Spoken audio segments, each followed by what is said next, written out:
Two luminous orbs pierced the gloom of the closet before vanishing into the inky depths. That was my childhood, a tapestry woven from televised nightmares, each thread a specter of fear. I waged silent battles against the phantasmagoria lurking in the room's ebony corners, my heart pounding in my chest as I lay wide-eyed in the pitch darkness. My feline companion was no match for the terror incessantly gnawing at my insides. A surge of primal terror coursed through me at the tender age of 9, marking an encounter that would cast a long, chilling shadow over the years to follow.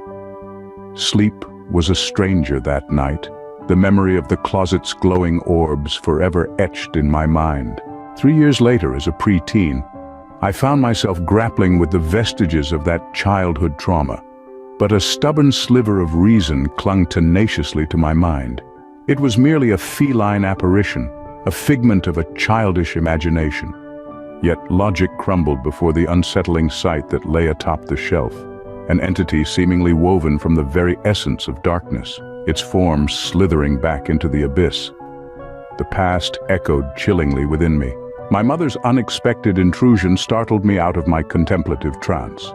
A hastily slammed diary, a mound of textbooks, a stammered explanation, mere thought sketches.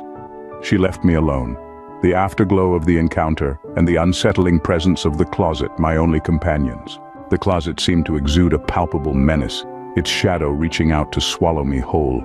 Exhaustion gnawed at my limbs, a consequence of a tumultuous day. The specter of looming math problems and a torrent of negativity threatened to drown any flicker of optimism. Yet, a furtive glance at the closet revealed its shadow receded, a fact that inexplicably soothed my frayed nerves. Dawn arrived with a cacophony of neighbors' voices. A worried mother, a tight embrace, a question laced with concern. "Two of your classmates, Jacob and William, are missing." She brandished their photos on her phone, the stark images imbued with a finality that sent shivers down my spine.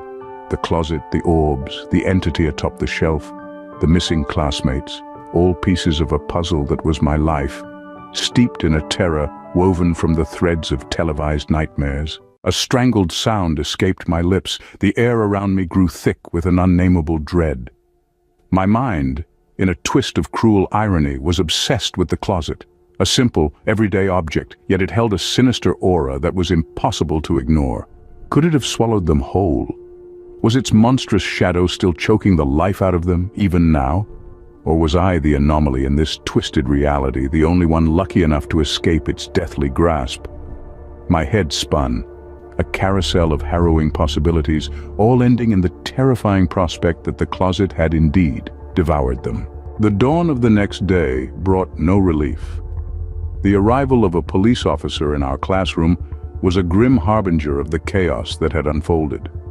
3 girls from a parallel class had been found, lifeless, their bodies cradled by the river's murky waters. Mercifully, my mother, her face a canvas of worry, excused me from the trials of school.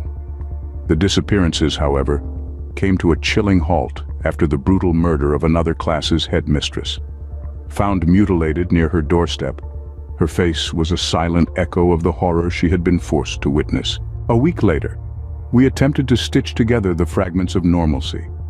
School resumed, but the closet's malevolent aura seemed to grow with each passing day. Then, another revelation.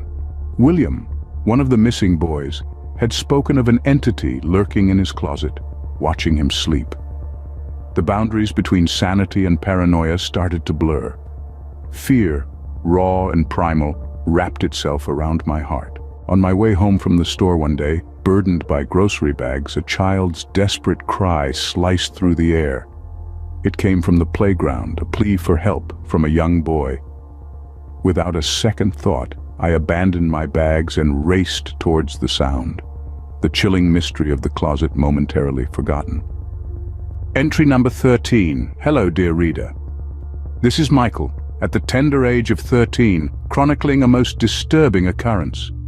It seems an entity has made a home within my closet, its gaze ever watchful. Recently, another child, a boy of 12, disappeared without a trace. His dismembered body was later found on the playground. Fear pulses through my veins, yet I persist. In this tale of terror, we are confronted with a chilling mystery. A closet, an everyday object, becomes a symbol of dread and fear, swallowing up children and leaving behind a trail of death and misery.